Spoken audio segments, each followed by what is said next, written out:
your parenting. Dr. Jessica Peck is a pediatric nurse practitioner as well as a professor, author, and mother of 4.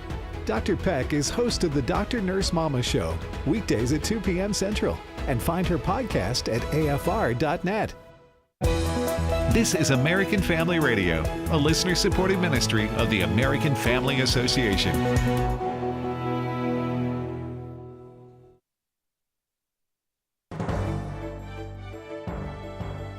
For American Family News, I'm Robert Thornton.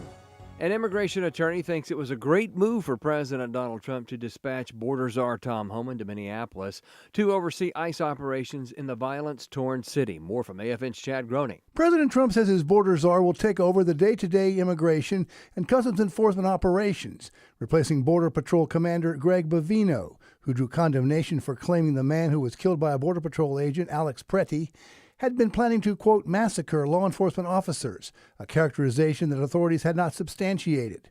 Art Arthur is a resident fellow in law and policy at the Center for Immigration Studies.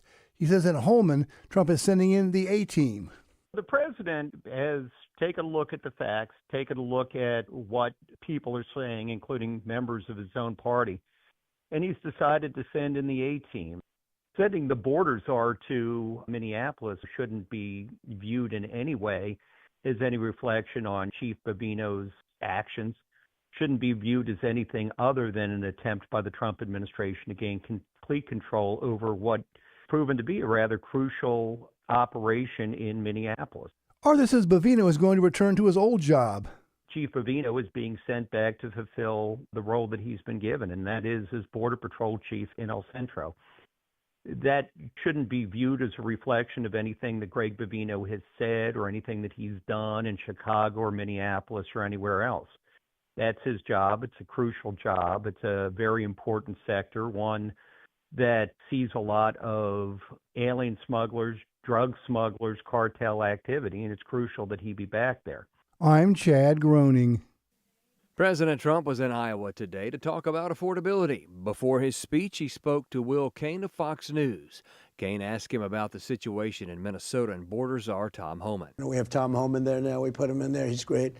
And they met with the governor, the mayor, everybody else, and we're going to de-escalate a little bit.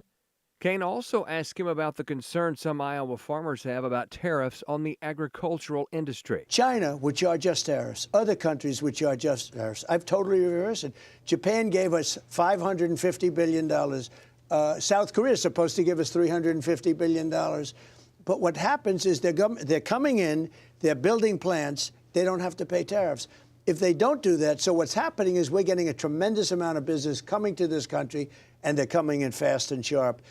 I think the farmers are going to be the biggest beneficiary because when you used to have people coming in and dumping their crops into the United States and you guys were hurt, they're not allowed to do that because we're tariffing those crops. He went on to say farmers will benefit from the tariffs, but they just kicked in.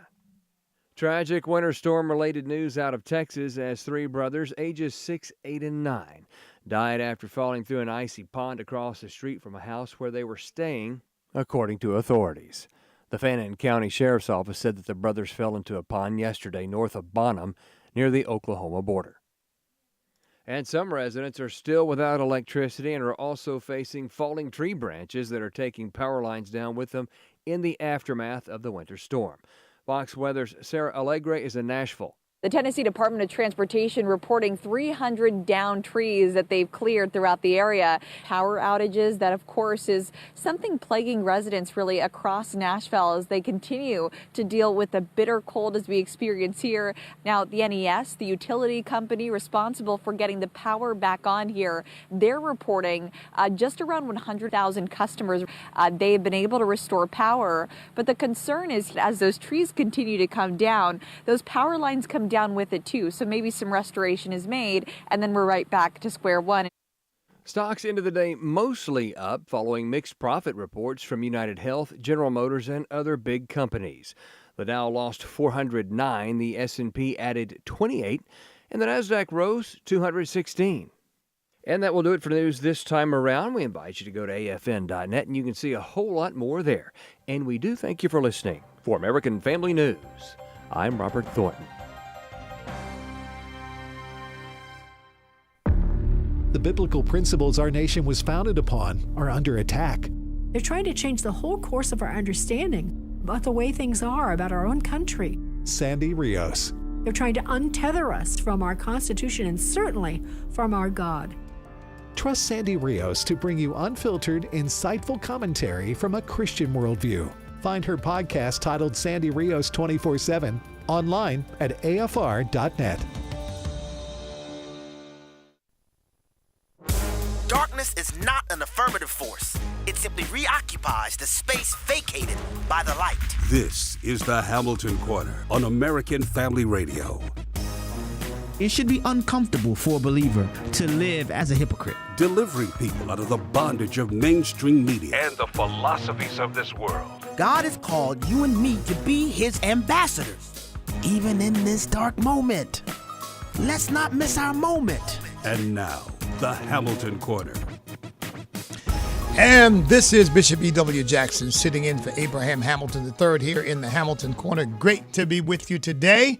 Thank you, as always, for all of your prayers, your support, your contributions, all that you do to make AFR possible and to make the entire network, the family of organizations associated with the American Family Association. Appreciate you. God bless you. We couldn't do it without you.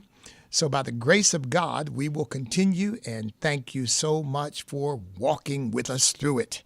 We got to save this country, folks. It's clear, as I've said many times, President Trump is not the savior. I mean, he's doing a tremendous job in my view. And I really mean that, folks. He is doing a tremendous job, but he's not the savior. It's going to take the people of God praying and believing and working continuously even after President Trump is no longer in office in order to help save this country, because our problem is ultimately not political, it is spiritual. And you solve the spiritual problem of the country, I think the cultural and political problems simply get solved with it. As I've said many times, David Breitbart famously said, politics is downstream from culture. I said, E.W. Jackson, not so famously, said that culture is downstream from spirituality. In other words, as a nation's spirituality goes, so goes its culture. And as the culture goes, so goes its politics. So the root from which it all flows is the spirit of the nation, the spirituality of the nation. Righteousness exalts a nation. Sin is a reproach to any people. When the righteous are in authority, the people rejoice. But when the wicked rule, the people mourn. Right now, we are in a time of rejoicing because we've got leadership that understands the nature of our country, its Judeo-Christian values and foundations. Of course, we have a lot of people in the country, like this Mayor Fry and Governor Walz out there in Minneapolis and Minnesota, who don't care to understand the foundations of the nation. They are simply on a different wavelength. They are Marxists, essentially. They are secularists. They are atheists, practically speaking. I don't know whether they actually believe in atheism or the notion there is no God, but they certainly behave that way. And they certainly don't honor or respect the Judeo-Christian foundations of our country. So for all practical purposes, they are practical atheists, if you will. And so what we've got to do is just keep praying and believing God to get through this period that we are in right now, and hope that we will. This is a time of transitioning into the permanent and predominant embrace of Judeo-Christian values and principles, the foundational principles of the country. That's what we're headed for. That President Trump's presidency and the things that are going on in our culture right now, the awakening that's happening on many college campuses, Turning Point USA. Of course, AFR has been in the forefront of this for a long, long time. The new kid on the block tends to get a lot of attention, but American Family Association and American Family Radio have been here laying a foundation for a long, long time. We've been laying down the ancient landmarks, which many are now coming along and picking up, and thank God for them. I'm glad for it. But I'll tell you, I think without AFR, without the American Family Association, without Brother Don Wildman, a lot of this stuff that we're seeing now would never have happened, because he really began to pioneer this stuff when almost nobody was talking about it or pointing it out. So praise God for that. I got a couple of things I want to share with you. First of all, let me remind you, by the way, I have a podcast on American Family Radio. I hope you listen to it. It posts every Wednesday morning. So it will be posting, my podcast will be posting tomorrow morning. It's called The Awakening, just like my radio program was called, The Awakening. So check it out, and it's there for 24/7. As Sandy says, once it's posted, it's there, and you can check it out anytime. I also want to remind you, or tell you, actually, because I don't think I've had a chance to announce this, but we have an annual Stand Awards dinner. We honor 4 or 5 patriots for their service to God and to our country. And we've given that award to people like Lieutenant General Jerry Boykin and Jenny Thomas, wife of Clarence Thomas, and Ken Blackwell, former mayor of Cincinnati and former Secretary of State for Ohio, and former ambassador under President Ronald Reagan, and Star Parker and Dr. Alveda King, the niece of Dr. King, and a host of other great people we've given it to. And we've got a wonderful lineup coming up for this one on May the 12th, Tuesday, May the 12th, in Tysons Corner, Virginia. So if you're anywhere in the area, or even if you're not, please put it in your schedule, make plans to come. And if you can't come, please pray for us as we plan our biggest event of the year, most important fundraising event of the year, but also just a big operation. We spend several months planning and putting this together, and that process has already begun. So I wanted to let you know about it in advance. No tickets on sale yet or anything like that. When that happens, I'll let you know as I have the opportunity. But it will be posted on standamerica.us, and on all of our other social media. I'll be talking about it. So just wanted to give you a heads up about that. Now, let's talk a little bit further about what's going on in Minneapolis. First of all, I think that President Trump needs to be given a lot of credit for the fact that he's willing to talk to Tim Walz and talk to Jacob Fry, because I don't think these people deserve to be talked to. But I'm glad that the president is gracious enough to do that. I tell you, I would be struggling with that if I were president and had to talk to them. Because when you call people Nazis and you say that they're the Gestapo, basically what you're doing is subtly calling for them to be killed. I mean, am I out of line to say that? Because what did we do with the Nazis? We killed them. Where we found them. We fought them and killed them. So when you use that kind of incendiary language and you claim that they're out executing people and they're kidnapping people and taking them away to secret locations, I mean, this is complete and utter nonsense. And it is, frankly, it is political malpractice in my view. You're being the very demagogue you're claiming that ICE is. And you look at the people that they are arresting. The people they are arresting are guilty of murders and rapes and robberies and fraud and a whole bunch of other things. Child molestation, child sexual crimes. I mean, these are the worst of the worst, and they're getting them off the streets. And the murder rate, of course, I'm sure you've heard, the murder rate has dropped precipitously. We have the lowest murder rate since 1900, folks. Since 1900. 2025 saw the steepest drop in the murder rate year over year of any in the history of the country. So it's working, because a lot of the people who were committing these crimes in our country were people who shouldn't be here in the first place. And now ICE is getting them out, and the murder rate is dropping. Praise God. You would think that'd be a cause of celebration, but oh, no. Not for Walz and Fry, because for them, the crimes, the criminals are the ICE agents. Not the guys preying on children, killing people, raping women. No, not them. No, not the human traffickers and the drug dealers and the gangbangers. No, they're not the problem. The problem is ICE agents, and you got to get rid of them. I mean, did you hear Gavin Newsom, I think, said that they're going to, was it Gavin Newsom? I think it was Gavin Newsom, who said they're going to deny driver's licenses to anybody they find. Oh, no. That was Eric Swalwell. That was Eric, Betray Your Country with the Chinese maven Swalwell, who said that if he becomes governor of California, he would deny any person who's ever worked for ICE the right to work right to work for California government, and he would deny them driver's licenses in California. These people are just, and here again, they want to claim Donald Trump is some kind of dictator or some kind of tyrant. I mean, that's tyrannical behavior. These people are working, doing legitimate jobs and carrying out legitimate duties for the federal government as ICE agents, immigrations, customs, and enforcement agents.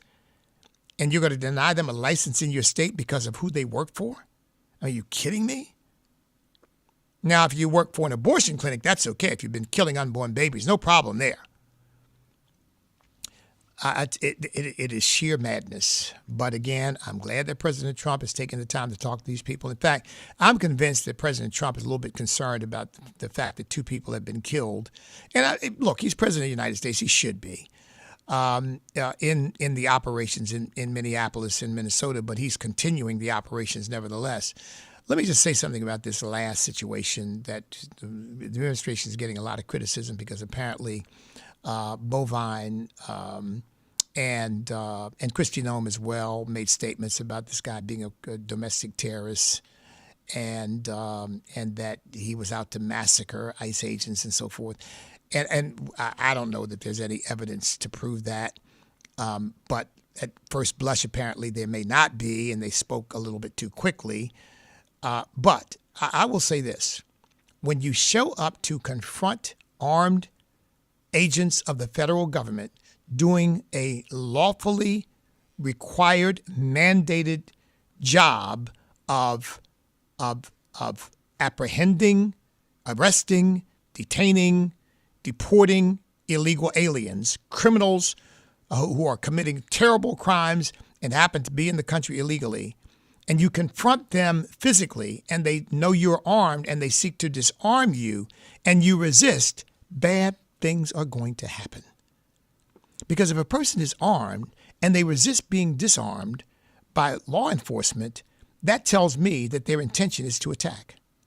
That's the way I would read that. Because if you don't intend to do anything and you're lawfully carrying that firearm and they say, would you allow us to take that off you? I say, sure, go ahead. Because in the end, I know they're going to have to give it back if I haven't done anything wrong.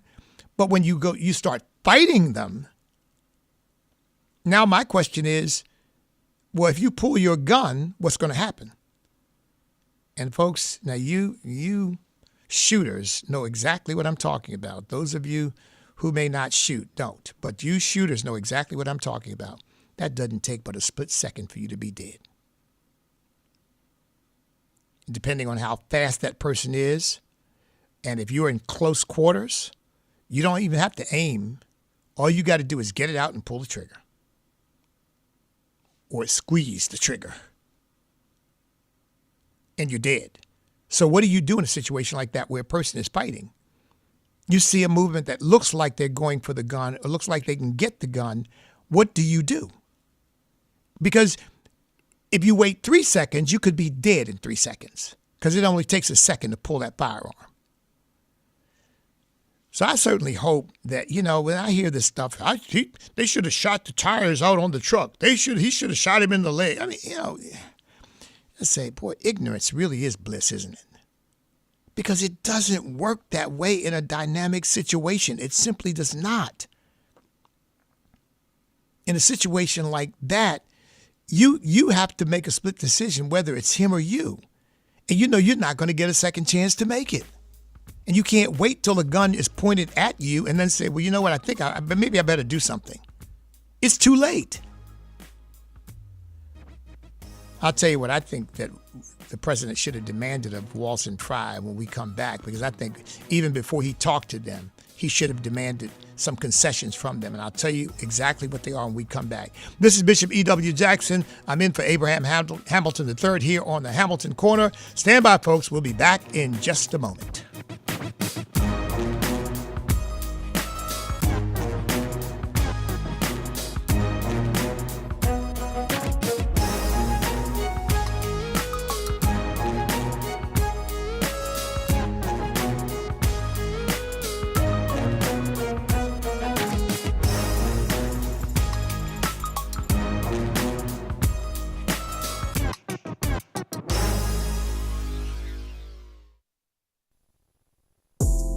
A Discipleship Minute with Joseph Parker. How tragic it is when people who say they love Jesus will see the need, see the problems, for whatever reason, pass by on the other side. Sometimes people may think, well, it's not my problem and I don't want to be a victim like he was. Well, that's a wrong perspective. Some may think, well, I'm busy, I've got other things to do. Well, it's easy to say everybody's busy. Everybody has something to do. But by the grace of God, we see where God commended the Samaritan. He too had something to do, but he took time. He made time to stop and help with compassion someone who'd been beat up and left for dead on the side of the road by the world.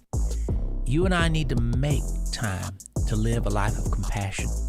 We're called to be the hands and feet of Jesus Christ in the world. How important it is that we're faithful to do that. This is what we're made for. It can take more than forgiveness to heal a broken relationship. Finally, I've forgiven her, but I don't ever want to have anything to do with her again. When someone has sinned against us and a relationship has been severed, forgiveness is a necessary starting place. That initial act of releasing the offender has to be followed up with a commitment to invest in his or her life. That investment will help us to experience healing and wholeness. Listen to Jesus' words in Luke 6.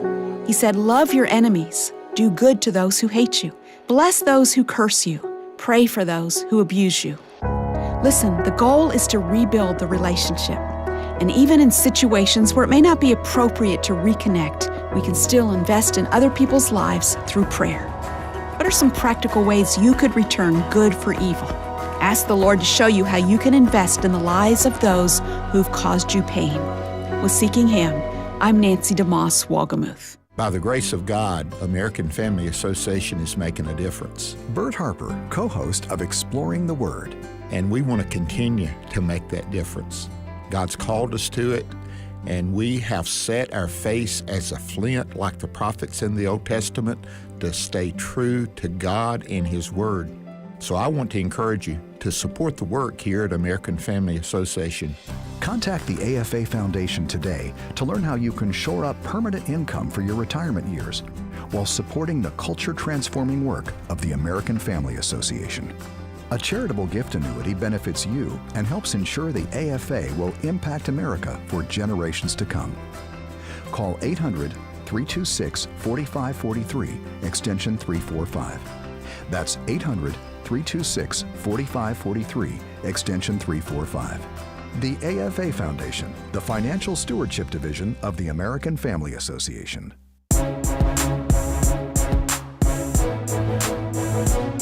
Shining light into the darkness. This is the Hamilton Corner on American Family Radio. Now, of course, who in the world am I to give advice to President Donald J. Trump? But I do have to point out that I think that Fry and Walsh are not deserving of having a conversation with the President of the United States, not with President Donald J. Trump, unless they do the following. And if I had been, by some miracle of God, become president and faced a situation like this, I would have said, you want to talk to me? You want to try to work this out? I do too.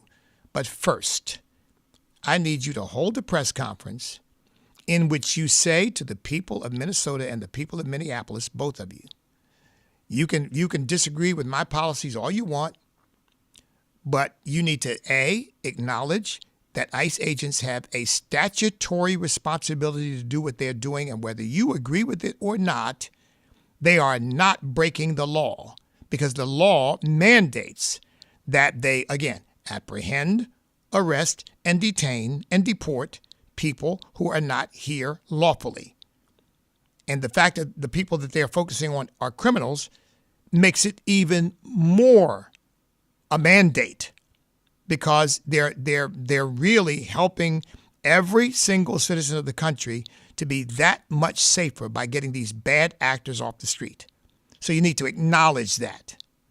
And then secondly, you need to say to the people of Minnesota and Minneapolis, do not use your cars to ram ICE agents. Do not use your bodies, your bikes, bricks, stones, sticks, anything else to get in the way of their carrying out their duty. You can certainly peacefully protest, you can sing, you can march, but you cannot attack them in any way or use any instrumentality, including, by the way, a gun, to attack them. 3, do not take your gun to a protest and get into a confrontation with ICE agents where you are actually physically confronting them and you are carrying a firearm. It will not end well for you. Don't do that. And do not go into a church and interrupt a worship service because you happen not to agree with the pastor, not to agree with the policies of the church, or for any reason at all. You don't have a legal right to do that. And the FACE Act subjects you to severe penalties for doing so. I remember the Biden administration put people in jail under the FACE Act, which also protects churches and houses of worship. That's apparently something they did in order to get it passed because people were very reluctant to agree to somehow this special protection and felt it might not even pass constitutional muster to give this special protection to houses of baby killing and not give those special protection to houses of worship. One, a house of life, the other, a house of death. You're going to protect the house of death, but the house of life, who cares? So they included churches. Well, people who sang, prayed, just sat down peacefully in front of these baby-killing clinics, if you want to call them that. I was going baby-killing factories. These people, some of them were put in jail for, little old ladies in their 70s, put in jail for 11 years in federal prison. So you mean to tell me you can walk into a church and obstruct a worship service under the same act, but somehow, it's no big deal. It's only, as Keith Ellis said, they're practicing their First Amendment rights. Are you kidding me? How about reading the law, buddy? I think President Trump should have exacted from them some requirements, because folks, I've had it with these people saying ICE agents are executing people, they're kidnapping people, they're absconding people away and taking them to secret sites. And I mean, this is so ridiculous. They're Nazis, they're Gestapo, and then you want to talk to the president about how we can make things better? Stop making these incendiary statements. That would be a good start. But I'd say, and I don't trust them. Even after the president meets with them, I don't trust them because I think these people are fundamentally evil. I really do. I think they are fundamentally evil. They're wicked. In fact, I'd go so far as to say they're demon-possessed. Because they have not ever shown not one iota of sympathy for any American killed by one of these illegal alien murderers and rapists and robbers and child molesters. Not a single expression of sympathy for any of those Americans. But oh my goodness, Abrego Garcia, he's a Maryland man, and the mistreatment that the guy's a human trafficker and a gangbanger. So forget about his victims. Oh no, they don't matter, but he matters because after all, look, I've said this before, so forgive me for the repetition, but I got to keep driving this point home. None of this makes any sense unless you understand that these people do not care about the human beings involved at all on any side. What they care about is power. And they see these illegal aliens as a pathway to ultimate hegemony over this country, the same way they have it over California. They think they have it over Virginia, but they've got it over Illinois. They've got it over Massachusetts. They've got it over Maine. They've got it over Vermont, and probably a number of other states in the country. And that's what they want for America. That's the dystopia that they want America to become. Frankly, a haven of demons. That's what they want New York to become. A haven of demons, of idolatry.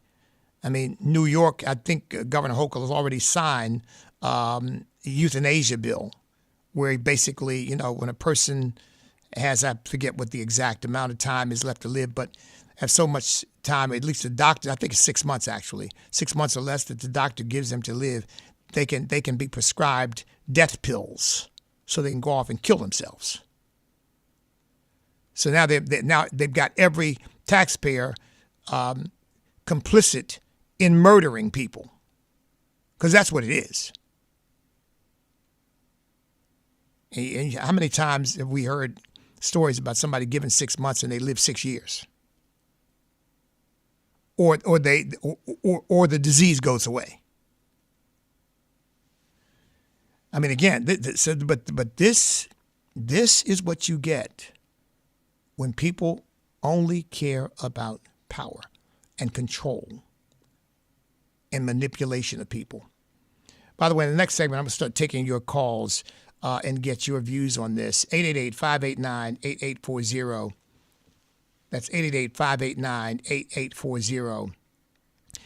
Let me bring up an entirely different subject, because this one's near and dear to my heart, and I want to also see what you all think. I'm sure you've heard about this missing teen out of New York. Apparently this kid was just, forgive me, folks, I shouldn't say was. I have to tell you, when a kid's been gone this long, I have my doubts. He's been lured through Roblox to go meet somebody. Nobody knows who, nobody knows where, except they think it was in New York City. I have my doubts. I hope that this kid survives, but forgive me, because I was about to talk of him in the past tense, and that's not fair yet. But, we need to be praying for this kid. But he's missing now. Apparently a scholar, outstanding student, athletic, but a small kid. And somebody lured him away, and he hasn't been heard from since through social media. Now, I'm sure you all know that there is a case pending right now. In fact, I think they're about to go to trial, although TikTok has settled this case. This is a class action. Well, I know it's not a class action suit, but it involves a number of defendants, I should say. TikTok has settled, and Snapchat has settled, but YouTube and Meta apparently are going to trial. And this is whether claimed by the plaintiff that these big tech organizations have engineered these algorithms and engineered these products in a way that is intended to addict young people to them, that is intended to take control away from the young person and put it in the hands of the social media giant, and that they intentionally have designed things to achieve that end. That I think they even argued that they borrowed from the cigarette industry in order to help achieve addiction. Of course, this is not physical addiction per se, but the brain is a very powerful tool, folks. And when the brain experiences pleasure doing something, that can be just as addictive, maybe not as physiologically threatening to the life of the person, although in some circumstances we can see in the circumstance with this young boy, it could become life-threatening, but not because you've got your head buried in a screen, but just because of what it does to your ability to function outside of that screen, where people have got to have the phone, they've got to have the screen. And as you all know, some states now are imposing restrictions on how much time a young person can spend with social media. It'll be interesting to see how they enforce that, because the parents are going to really have to be the ultimate ones to determine that. But folks, I'll tell you, I've got 2 young grandchildren now, and I just wonder what in the world their lives are going to be like as they grow up in this increasingly high-tech, screen-dominated virtual reality world. Apparently, Roblox is a virtual reality, a game program or something like that. Now, I don't use it. I'm not that familiar with it. But apparently, it really pulls you in, and some of the kids who use it, they live in it. And this is where predators know that they can meet a lot of kids, and this is not the first time we've seen somebody using Roblox in order to lure a child into a dangerous situation. So we know whoever lured this kid away, whoever that person is evil. Because why would you lure a kid away from its parents and its home, and the kid's been missing now for, I guess, at least a day? Why would you do that? Unless you have nefarious intentions. So I'm curious what you all think. I'm sure many of you have grandchildren, and I'll tell you, they are attracted to these devices. When I visit with my grandchildren, I have my phone out. Oh, man, they want to push those buttons. Well, my grandson is too young yet, but my granddaughter, oh my goodness. I mean, she wants to push those buttons. She wants to look at that screen. She wants to get into it. So, and even, of course, there are very innocent games, because I found a couple for my iPad to let her play with so that she can use the iPad, but she is strictly focused in a game designed for children, which, deals with, math and science and writing and all that stuff, as opposed to some of these other things. You get these kids scrolling through these YouTube shorts. Some of these shorts are, they're downright dangerous because of the little ideas that they implant in children's minds that children shouldn't have. And then they grow up with this stuff. Oof. Now, I believe that my daughter and husband are quite aware of this and very restrictive. But, the people who invented these things, most of them, I've seen them in interviews say they don't let their children use it. Boy, that's telling, isn't it? They do not allow their children to use it.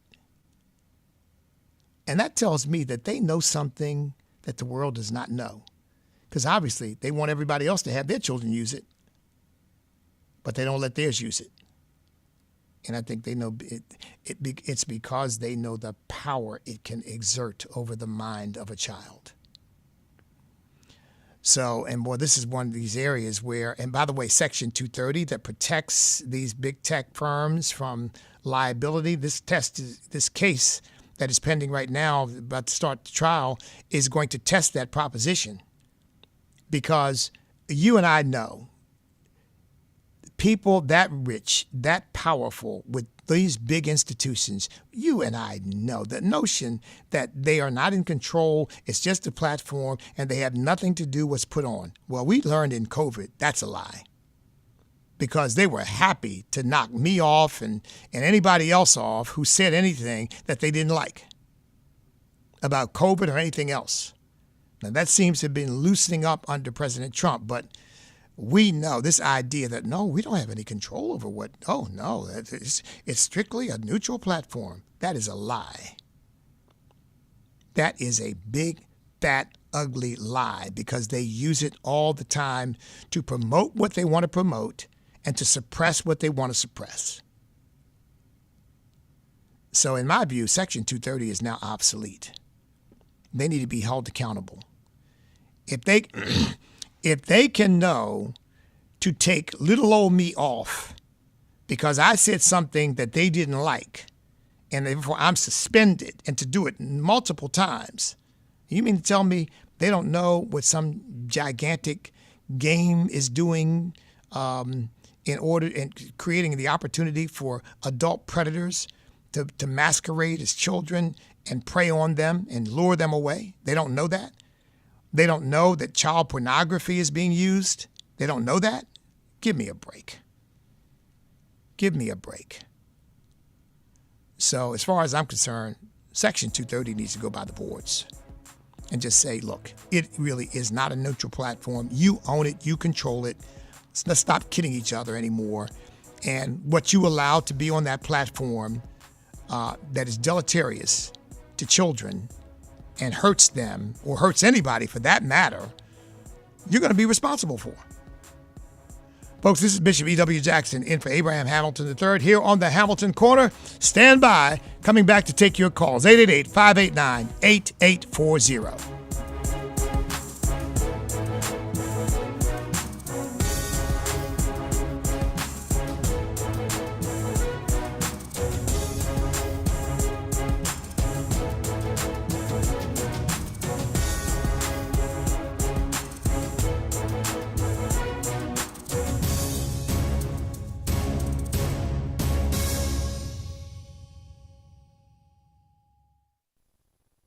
America is about to celebrate her 250th birthday.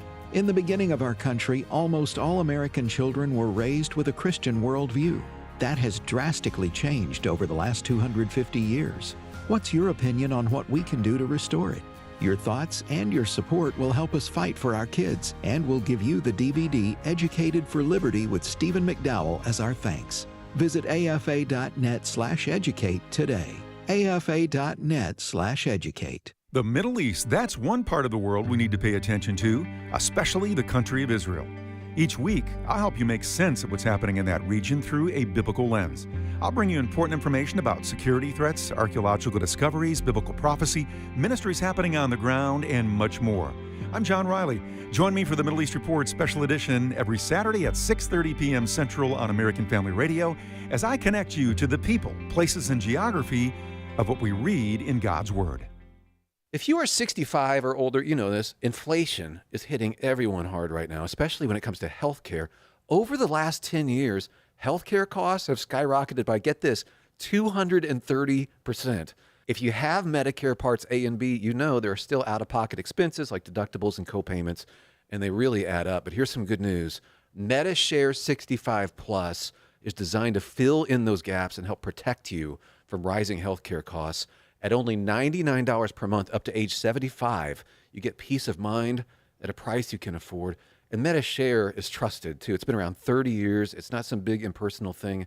It's a community of people helping each other, business owners, pastors, retirees. People love it. MediShare 65 Plus just makes sense. To learn more, give them a call. They're great to talk to. They'll offer to pray with you each time you call, too. Call now, 833-45-BIBLE. That's 833-45-BIBLE. 833-45-BIBLE. What if healthcare could be more than bills and bureaucracy? What if it could reflect faith, foster community, and offer spiritual support? At Redeem HealthShare Ministry, the mission goes beyond medical bills. It's about honoring Christ and embracing healthcare that aligns with Christian values. Redeem members share medical expenses through monthly contributions, supporting one another in a Christ-centered community. It's not insurance, it's believers helping believers through financial support and prayer. And Redeem HealthShare provides freedom for members to select the doctors, hospitals, and treatments that are right for them. No networks, no restrictions, just faith-driven care. From everyday checkups to unexpected medical emergencies, Redeem offers flexible programs and encouragement rooted in Scripture. Because your healthcare should reflect your faith, not compromise it. More at redeemhealthshare.org or call 1-844-REDEEM-0. The loss of a child through abortion, miscarriage, or stillbirth affects the emotional health of families. Feelings of anger, sadness, and regret can be overwhelming. There is hope and healing in the aftermath of a reproductive loss. Call the International Helpline at 866-482-LIFE to talk with someone who has been where you are and healed to help others. Your call is confidential. 866-482-LIFE.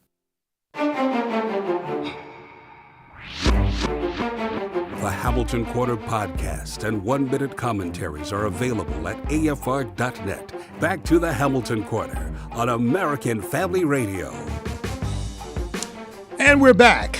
I'd like to get your views on anything I've raised or any other issue you'd like to raise. The number is 888-589-8840. That's 888-589-8840. We've got some lines open, but let's get to your calls. Let's go to Iris in Texas. Iris, welcome. Hi, Bishop. I want to tell you that I admire your courageous stand, what you said about Minneapolis and about what our president should do. I just wish he was listening because I think that would have been a great way to handle it. I'm very disappointed when I heard him talking to the governor and them today. It was disappointing because he should be taking the stand that you suggested, that so many of us patriotic Americans have taken, and got him elected to do that. And there has been a lot of by the lying snake media that have colored the ICE agents as evil when they are doing the work of the Lord, and more important, and doing the work of what the Constitution says. So go for it, and I pray that others will make their opinions knowing on this, because if they don't, we will see this in many other states, and that the Democrats are rejoicing right now for what has happened, and I don't want to see it spread. Thank you. Iris, thank you so much for the call. Yeah, look, it's really not rocket science, is it? Because it would be different if these guys had simply said, "Look, you've got a right to protest. We will protect that right, but you don't have a right to engage in lawlessness, and we will not defend that. We will not support that." But all along, they've been saying the very things that have led to all this violence and these attacks on ICE agents. I mean, threats to ICE agents up 8,000% from where they were before President Trump took office and commissioned these ICE agents to actually do their job, which they weren't allowed to do before. 8,000%. Yeah, I'd like to see Fry and Walls held accountable. By the way, not just being required to say to people, stop doing the things you're doing that are not part of peaceful protests, but I think they ought to be looked at in terms of obstruction of justice and obstruction of federal agents in the lawful execution of their duty. So these people need to be put on the hot seat, because I think they, far more than anything else, are responsible for the 2 deaths that have happened so far. Let's go to, I believe that's Tyron in Oklahoma. Do I have it right, Tyron? Yes. Okay. And I just want to say I agree with what you're saying. But my deal is that Trump had religious advisors, right? But what he didn't take in is that truth has a two-edged sword. It cuts both left and right. And also, when we expose truth to the light, he might have not liked what he saw when we saw what was exposed, because evil people, they love the darkness, and that's what they seeking to. And I think the temptation comes for compromise. And since he is the art of the deal, I think he's wondering what to do, trying to come up with compromise. And also, it's very simple. We're engaged in warfare, and the so-called experts, if you read Romans 1, thinking themselves wise, taking the Bibles out of schools, Christ is the beginning of wisdom. The experts who don't know what a woman is, and they don't know what immunity is, and it's all because of sin, and the love of money has infiltrated, and the end game is to kill, steal, and destroy. And also, they don't like the Bible because the Bible has logic in it, it's the beginning of wisdom. And also, they took it out because it's faith. We come from hearing through the word, faith from hearing to the word, so they took it out of schools because they don't want our faith to increase. They want to listen to them. And in the Garden of Eden, what was attacked was faith, when he said, did God say what we want to say? We want to be God to put faith in ourselves instead of in God. All right, Tyron, I've got it. But listen, thank you so very much for the call. I appreciate it. I think I understand, excuse me, folks. I think I'm clearing my throat there a little bit. I think I understand what you meant when you said what's being exposed.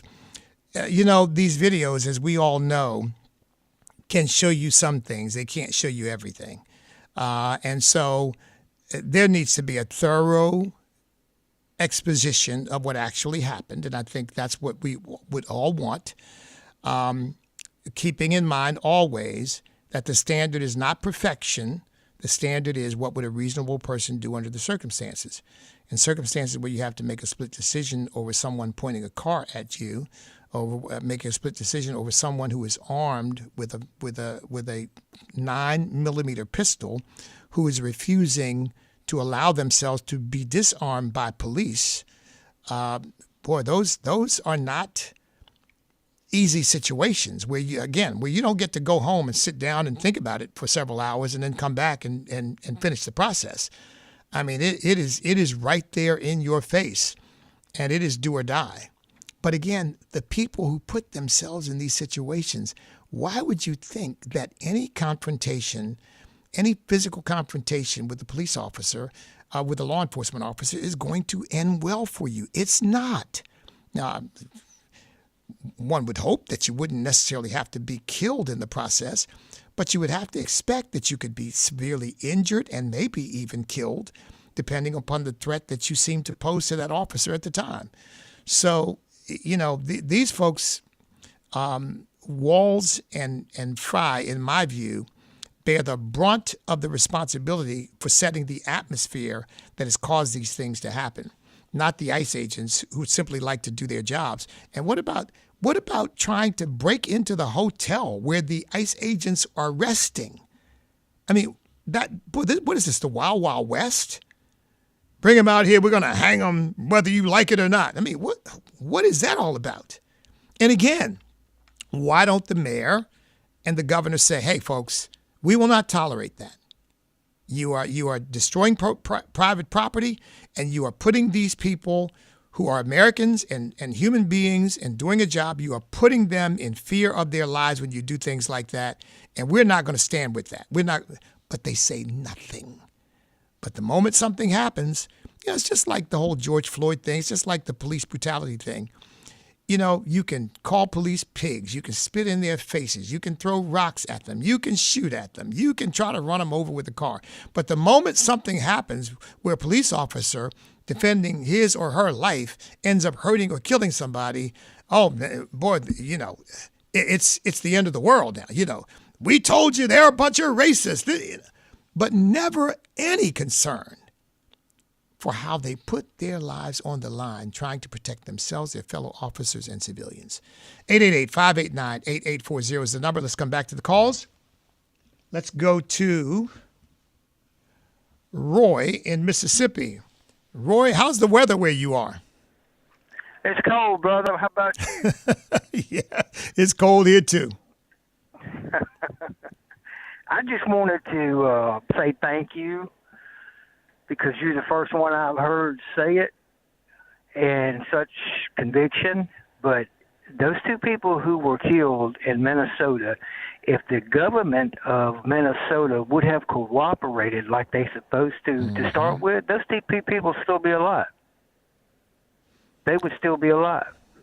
But because they pushed their rhetoric and they pushed their opinion of what ICE and what President Trump is and all this, it's riled the people up. And to me, I think they're responsible for those two deaths.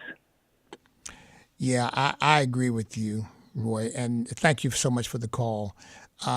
Look, I've said, when you call people Nazis and you say they're the Gestapo and they're executing people and they're kidnapping people off the street and they're taking them to secret sites, when you say things like that, to me, that is code language for you to do whatever you think you need to do to them, because these people are committing, this is Tim Walz's word, atrocities.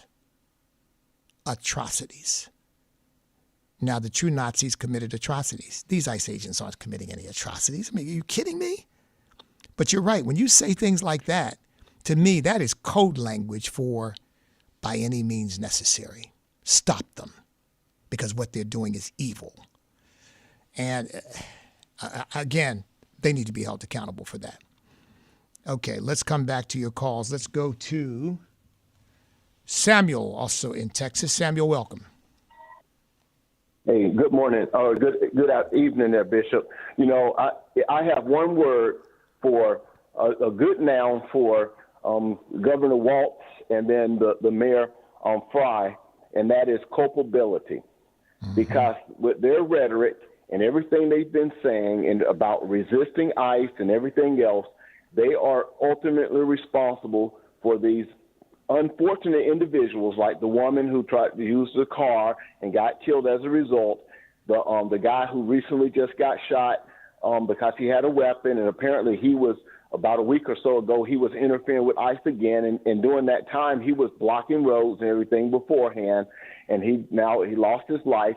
And even for the two women, one woman bit off the finger of one of the ICE agents, and another woman bit ICE agents on the hand as well.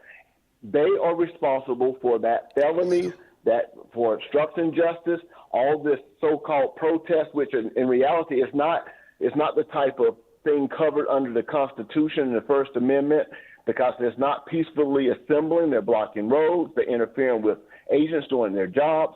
They're putting them in risk. And then not just that, but most cities have laws against certain noise at a certain time of night. And guess what they're doing? They're sitting there. They're making all this noise in the hotels when the ICE agents are trying to sleep. So they've already escalated the situation, because every time they go somewhere, they've been bombarded with a bunch of people interfering. They're trying to sleep, and it's already stressful. So they're culpable, and I believe that they should be held responsible. Now, I do agree that I do think that President Trump, being a leader, that for him to reach out and talk to them was nothing wrong with that per se. We don't know what the conversation was all about, but in the same vein, I believe that was responsible to do that, because all they're going to do, if he were to send troops in or whatever, says the Insurrection Act, they'll just spin that up to make it something. See, we told you we want to be a tyranny. He was a tyrannical guy, and that's all they would be doing. So I just wanted to kind of point that out, and thank you for everything you've been doing. Thank you, Samuel. Thank you for the call. Yeah, I don't disagree that he should have talked to them.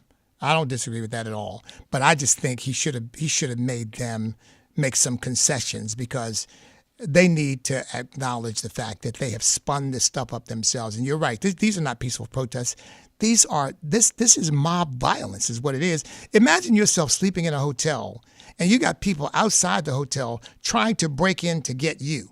They're not just interfering with your sleep, brother. They're interfering with your peace of mind, with your sense of safety, because you think, well, if they do get through and they spot me, what would they do? Well, worked up like that, who knows what they would do? But I don't think it would be good. So thank you for the call, Roy. But I agree with you. I think ultimately talking to them is not a problem, but they need to be held accountable too. All right, let's go to Joe in Ohio. Joe, welcome. Almost out of time, Joe, but you may be the last one, but good to have you. All right. Thank you, Bishop, for all that you and Abraham do. And thank you to all the DHS agents, if they're listening, for all they do to keep us safe. Your last two callers nailed it. I think these paid protesters are a big distraction from the major fraud that is occurring in Minnesota. You know, easily $9 billion to $18 billion in fraud. And I think they're paying these protesters to take the light off of that and give them time to clean up whatever fraud they can. And I think the swamp in Minnesota goes pretty deep, and they've got a lot of these officials paid off. There's stories that they, people are going through the Minnesota airport with one-way tickets out of the country with suitcases and briefcases just full of millions of dollars in cash. And the rank and file TSA agents would stop them, and then the TSA supervisors would let them go. So I think the swamp is deeper in Minnesota than we realize. I think it's deeper in Washington, D.C., obviously. And I think once they get into the bigger places, the Illinois and California, if it's $9 to $18 billion in Minnesota, it's probably $90 to $180 billion in Illinois and California. All right, Joe. Thank you for the call. We're out of time. Look, that situation is a mess. Ilhan Omar is being investigated by the Justice Department, because I'm sure you all heard the stories. I mean, she literally, from 1 year to the next, went from being worth, I don't know, some thousands of dollars to being worth millions of dollars. How did that happen? All right, folks, it's been great to be with you as always. Thank you all so much. God bless each and every one of you. I've been in for Abraham Hamilton III. I'm sure he'll be back shortly. But right now, I say Stand up, step up, speak up, refuse to back up, because we cannot be defeated if we will not quit, because we are on God's side.